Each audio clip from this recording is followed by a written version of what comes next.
Bom dia, turma. Essa é uma apresentação de Direito dos Contratos. Nós tivemos como nossa orientadora a professora Julie Zaredini e o tema do nosso grupo é Contrato, Sociologia e Contrato Social. Nós somos alunos da Unidade de Ensino Superior de Feira de Santana, nossa querida UNEF, do quarto semestre matutino do curso de Direito. O nosso grupo ele é formado pelo Caio César Sales, Fernanda Pacheco, Hélio Martins, Michel Mendes, que sou eu, e Azaine. Galera, para a gente entender a linha de raciocínio, para vocês entenderem a linha de raciocínio do meu grupo, eu vou fazer uma introdução com a evolução histórica do conceito de contrato. Então, no direito romano pós-clássico, por exemplo, o contrato ele era dotado de rigor formalista. Ele não era visto como meio regulador para qualquer operação econômica.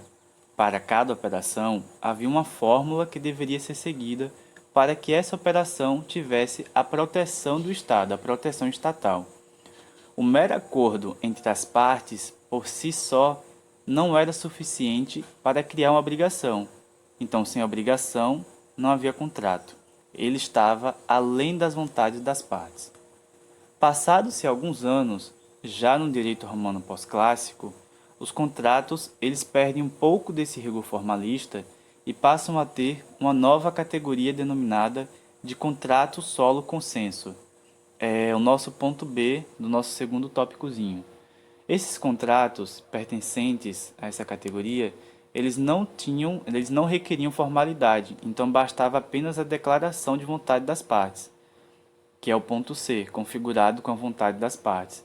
E quais eram esses contratos? Era o contrato de compra e venda, era o contrato de locação, era o contrato de mandato, de sociedade e por aí vai. Contando um pouco mais a história, o Código Francês, ou Código Napoleônico, como era comumente conhecido, ele foi a primeira grande codificação normativa moderna. Não era melhor porque não possuía proteções normativas para todas as classes, como em qualquer outra constituição. Ela não consegue abarcar todas as necessidades da população, mas ela conseguiu se difundir muito rapidamente em razão da preponderância da cultura francesa daquela época.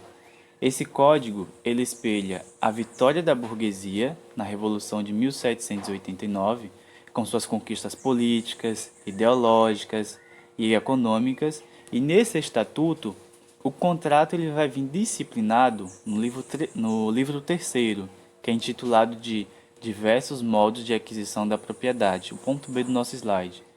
Só que uma coisa interessante que vai acontecer é que, como uma repulsa aos privilégios da antiga classe dominante, esse código vai levar a aquisição da propriedade privada ao ponto culminante do direito da pessoa.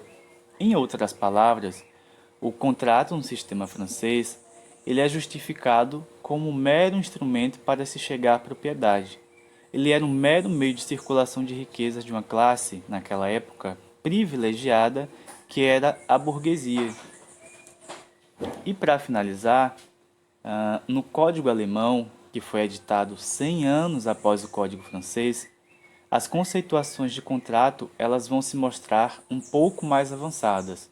Os contratos, que antes nem tinham seu próprio espaço, que faziam parte do livro francês, como a gente acabou de ver, do livro francês para aquisição da propriedade, passam a ter uma categoria mais geral. Eles passam a fazer parte do negócio jurídico, que é uma espécie maior, tornando-se no Código Alemão uma subespécie do negócio jurídico. Então, no Código Alemão, o contrato ele vai ter essa conceituação mais avançada, ele vai ter o próprio espaço dele na legislação, vai ter destaque maior e ele vai passar a fazer parte como subespécie do negócio jurídico. Mas, para finalizar, qual o conceito mais aceito de contrato hoje?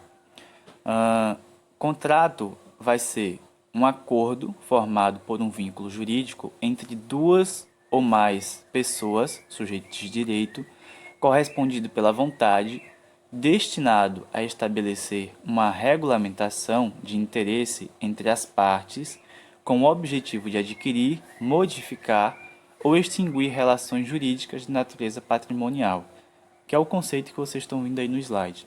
Mas qual é a ligação, então, que esses três tópicos têm em comum, né?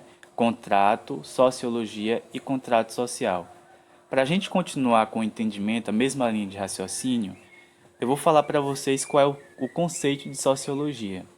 Sociologia, gente, ela vai ser uma ciência que surge na primeira metade do século XIX, visando o estudo da sociedade e das relações e interações sociais humanas. Ela vai se preocupar em estudar o comportamento humano em função do meio e dos processos que interligam os indivíduos em associações, grupos e instituições. E qual seria o conceito de contrato social? Bom, a priori, contrato social ele vai indicar uma classe de teorias que tentam explicar os caminhos que levam as pessoas a formarem estados ou manterem a ordem em uma sociedade. Esse pensamento filosófico está diretamente ligado a Jean-Jacques Rousseau, que é esse carinha aí do slide, da foto, do lado esquerdo da tela de vocês, ou direito. Ah, ele vai escrever um livro que vai ser intitulado de Contrato Social. E no decorrer dessa apresentação, nós vamos aprender sobre ambos, tanto sobre a obra quanto quem seria Jean-Jacques Rousseau. Mas para finalizar essa introdução, o ponto mais comum entre contrato, sociologia e contrato social, então vai ser a interação social humana, porque é exatamente o conceito de sociologia que faz uma ligação, um vínculo conceitual, tanto com o contrato quanto com o contrato social, que é o tema da nossa apresentação. Então agora vocês vão conhecer um pouco mais sobre quem foi, na verdade, Jean-Jacques Rousseau, e dando sequência com a Fernanda fazendo a apresentação para vocês. Oi, bom dia, gente. Sou Fernanda Pacheco e a gente vai falar agora um pouco sobre quem foi Jean-Jacques Rousseau. Bom, a gente vai falar um pouco agora sobre a biografia e mais pra frente sobre o discurso e o principal pensamento de Rousseau. Primeiramente, é importante falar que Rousseau foi um grande pensador iluminista e contratualista e considerado um precursor do romantismo.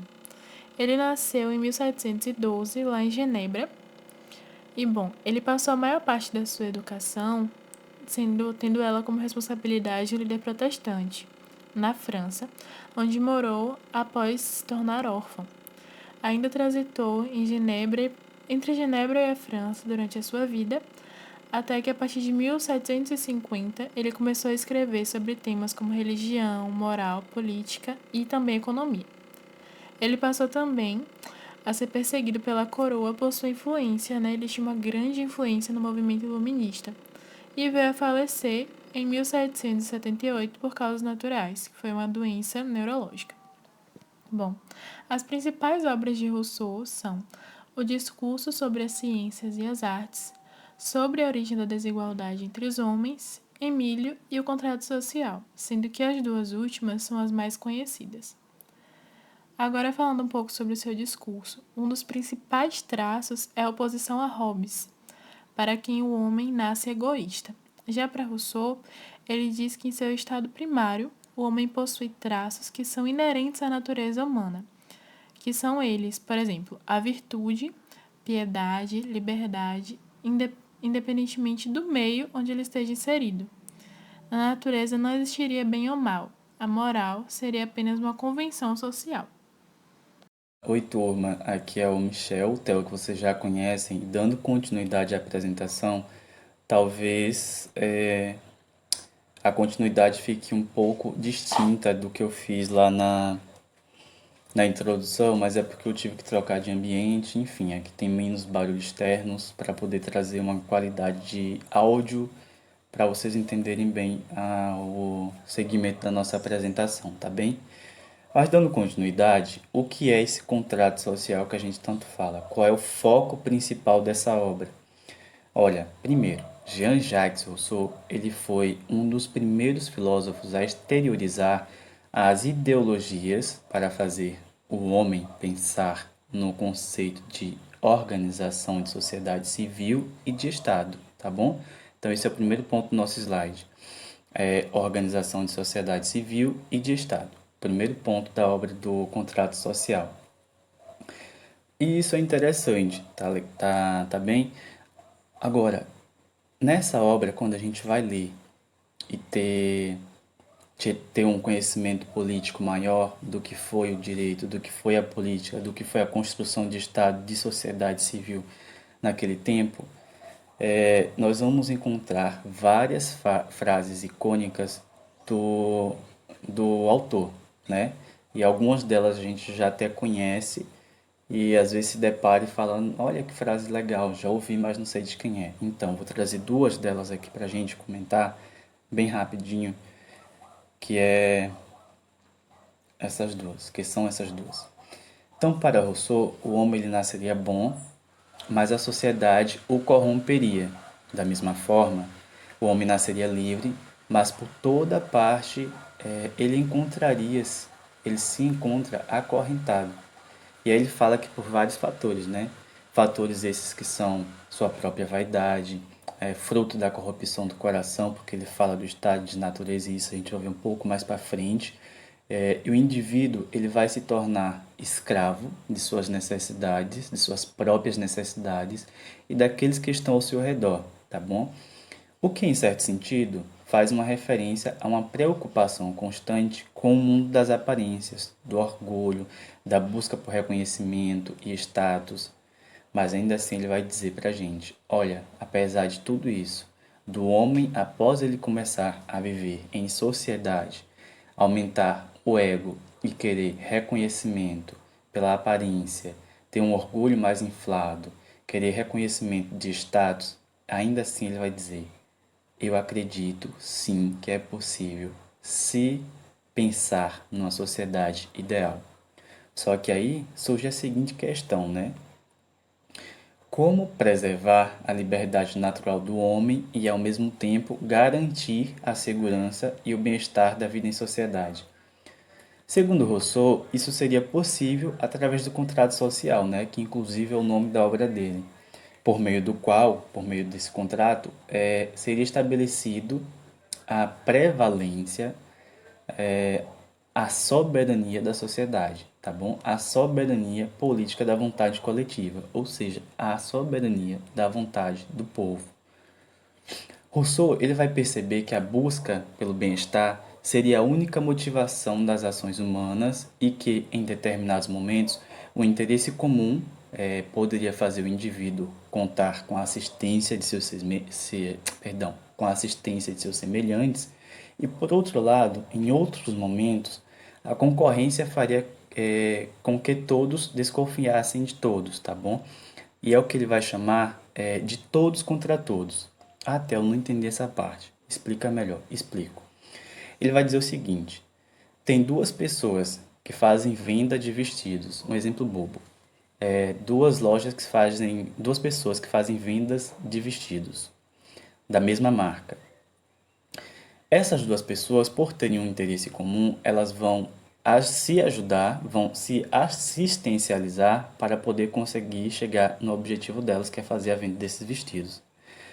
Mas, em algum momento, que por exemplo, o, a pessoa A teve um melhor desempenho do que B, essa relação de assistência aos seus semelhantes, ela começaria a decair ela cairia em uma desconfiança e essa assistência não existiria mais. Ele é muito sagaz quando ele pensa isso, porque ele vai conseguir imaginar o seguinte: ora, existem os interesses individuais comuns e isso vai ser bom porque uns ajudam aos outros. Mas até que ponto o ser humano consegue ser solidário quando se trata dos mesmos desejos?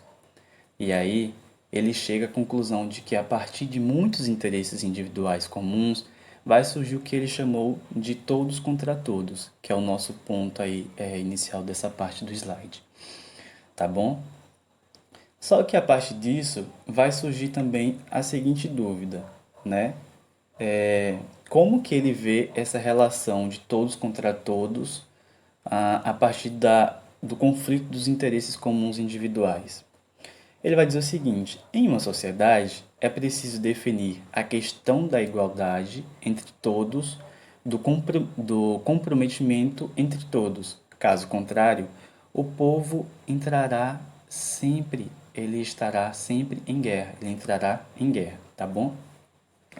Outro ponto fundamental dessa obra está na afirmação de que a propriedade privada, vocês lembram lá da introdução que eu falei sobre propriedade privada, que o contrato era um único meio para poder se chegar a isso, que foi um privilégio da burguesia, referente às outras classes, enfim. Um ponto fundamental dessa obra vai ser que essa afirmação, né, de que a propriedade privada seria a origem da desigualdade, olha que forte, entre os homens, sendo que alguns acabariam usurpando outros. E a origem da propriedade privada estaria ligada à forma da sociedade civil. E na sociedade civil, o homem começa a ter uma preocupação com a aparência, que é o que a gente viu lá em cima, um orgulho exacerbado, enfim. O homem ele vai começar a ter o ego inflado. Toda a piedade então vai cair por terra. Não vai mais existir a preocupação com o interesse do outro. A piedade natural acaba aí, que é aquela que o homem tem quando nasce, né? Que ele fala da frase que a gente viu lá em cima. O homem é bom, mas a sociedade o corrompe. Daí a importância do contrato social, né? Os homens, depois de terem perdido sua liberdade natural, necessitariam ganhar em troca a liberdade civil, sendo tal contrato, que é o contrato social, um mecanismo para isso. O povo seria ao mesmo tempo parte ativa e passiva desse contrato. Ele seria o agente de processo de elaboração das leis e de cumprimento delas, compreendendo assim que obedecer à lei que se escreve para si mesmo seria um ato de liberdade. Olha que legal. Ele diz basicamente que se você escreve ou compactua com uma lei que é de seu conhecimento, você então é livre, você não está vinculado ao Estado, você não está subordinado ao Estado. Você conseguiu ter uma influência na criação, no desenvolvimento daquela lei, então ela também é sua. Ela não é algo que está te sendo imposto para você seguir a ordem à risca. Ela está sendo um pacto, um contrato social seu também. Então, a soberania do povo, né, seria uma condição para a sua libertação, e esse fato é o que sugere uma valorização da democracia no pensamento de Rousseau. Ele vai falar, olha, é basicamente aquilo que a gente aprende em ciência política. O poder emana do povo. O Estado está aqui apenas para nos servir, independente, tá bom? Ele vai fazer uma representação nossa, mas nós somos o titular do poder político, nossos poderes, tá bom? Então, após tudo isso, nós podemos dizer que o foco principal da obra, né, do contrato social é explicar o que seria necessário para criar um contrato social, né? E, e que esse contrato social, para o autor, ele vai ser um acordo entre indivíduos para se criar uma sociedade. E feito isso, um Estado. Se não tem sociedade, não tem Estado. De uma maneira mais objetiva, galera, o contrato é um pacto social. E nesse pacto social, para Rousseau, não existe uma subordinação do indivíduo com relação ao Estado. Beleza? Mas agora, ó, uma coisa importantíssima. O, con- o- os contratualistas, eles sempre defendem o viés natural, né? Que eles chamam de estado de natureza. Mas o que é esse estado de natureza, Theo? Tá bom? Então a gente vai explicar isso para vocês no nosso próximo tópico, com a continuação da nossa apresentação.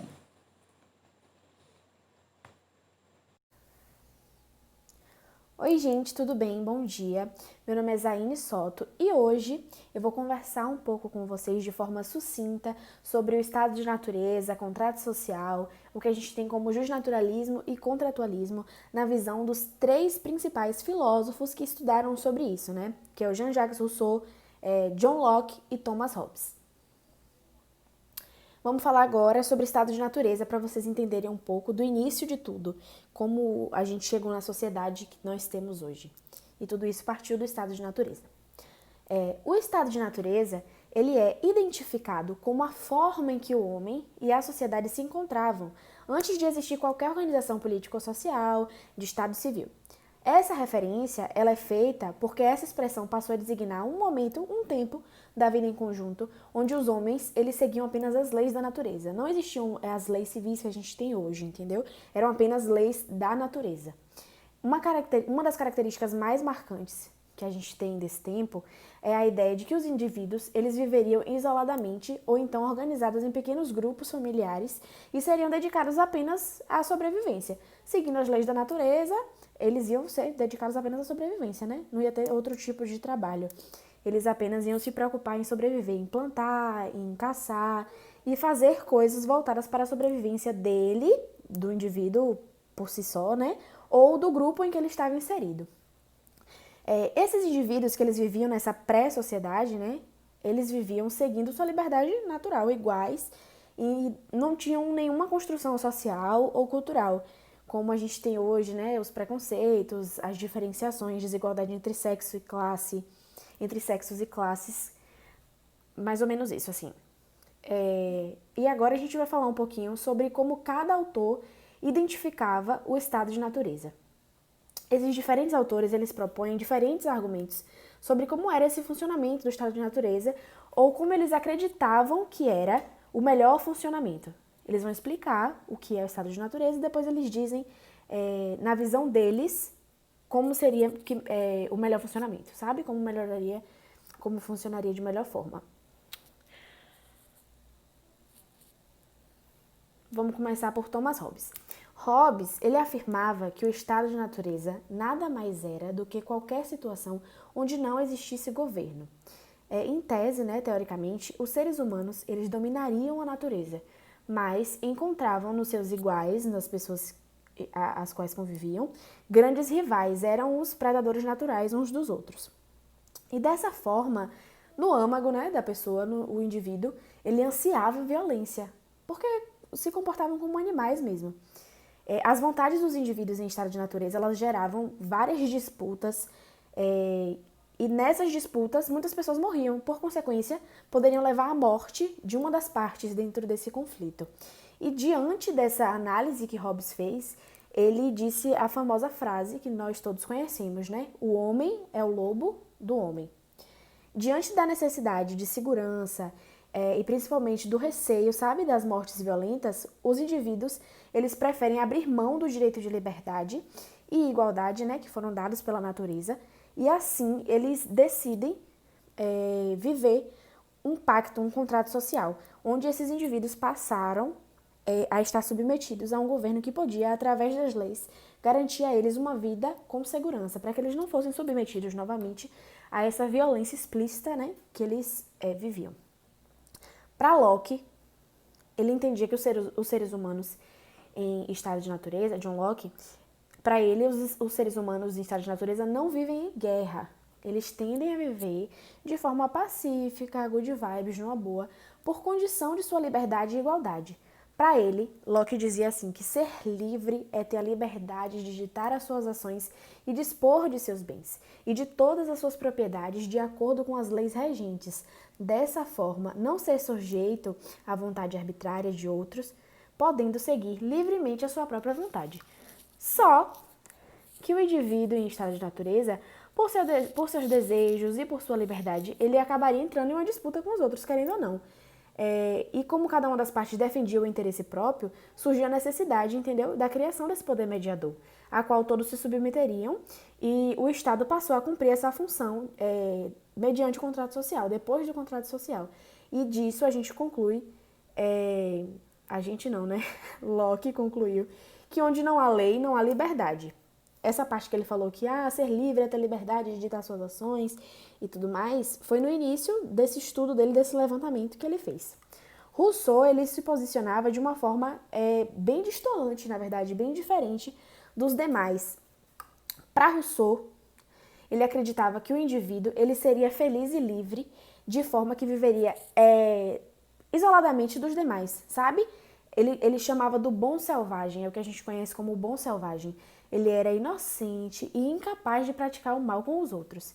E disso ele identifica que a partir do momento em que esse bom selvagem, né, em que esse indivíduo entra em contato com a sociedade, ele seria corrompido. E dessa corrupção, ele seria instigado a ser violento, né?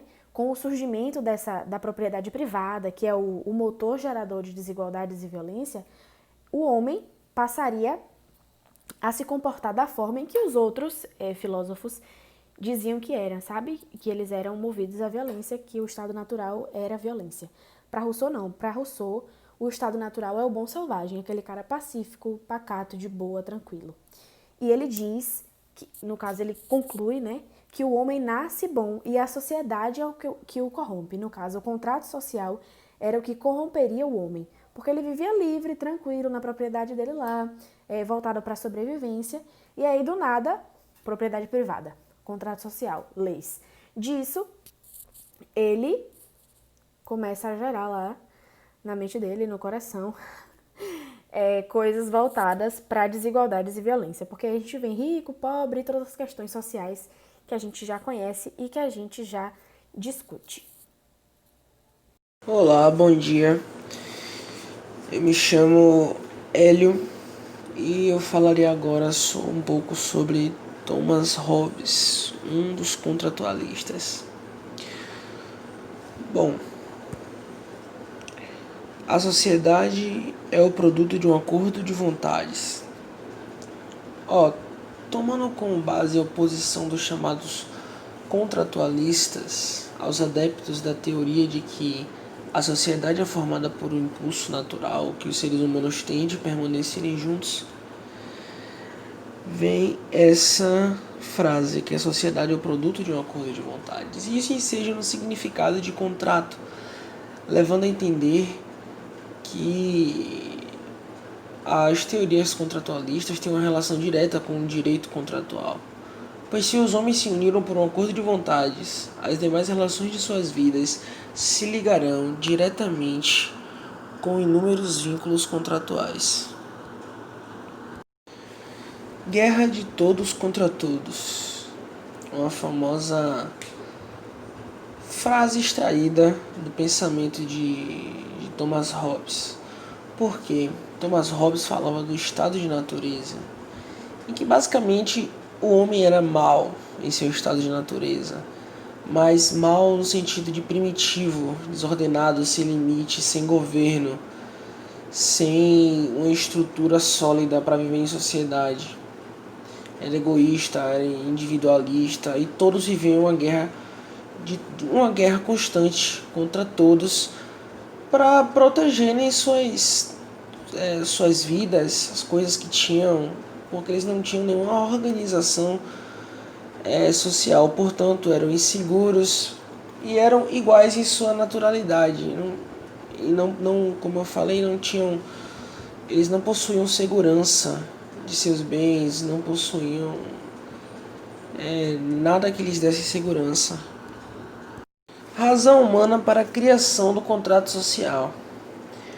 Bom, o ser humano ele percebeu que sem um vínculo contratual, sem um acordo de vontades, ele não conseguiria sobreviver nesse estado, continuar vivendo nesse estado de natureza.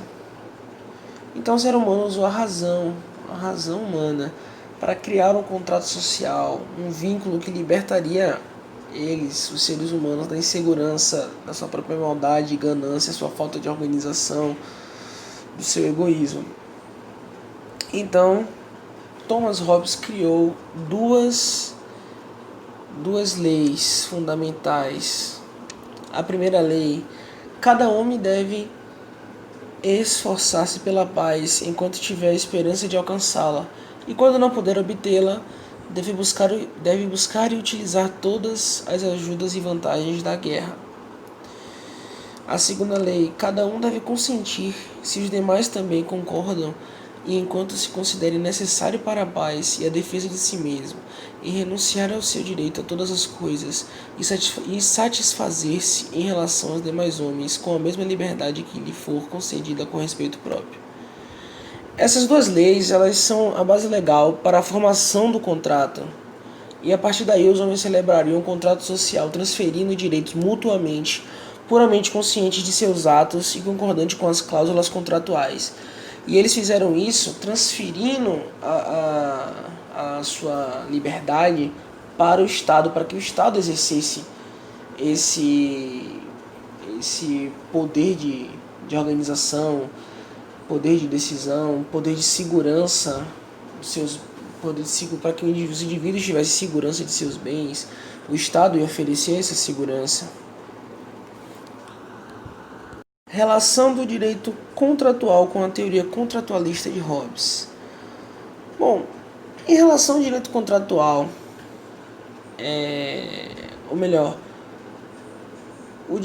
a relação que o direito contratual tem com a teoria de Hobbes é uma ligação direta e semelhante, porque Hobbes fala sobre os homens abrirem mão de suas liberdades individuais para alinharem suas vontades em um contrato social. O próprio nome já fala, contrato social, existem cláusulas que regerão a vida de todos, pondo organização e segurança, justamente o que significa estabelecer um contrato, pois os contraentes alinham suas vontades para ambos seguirem o que pactuaram no contrato. Olá, turma. Eu vou dar continuidade ao nosso trabalho. Meu nome é Caio César. Eu vou falar um pouquinho sobre Hegel e a crítica ao contratualismo. O autor, Hegel, que é um dos críticos do contratualismo, nos propõe em passagens que ele associa o contratualismo clássico ao direito natural.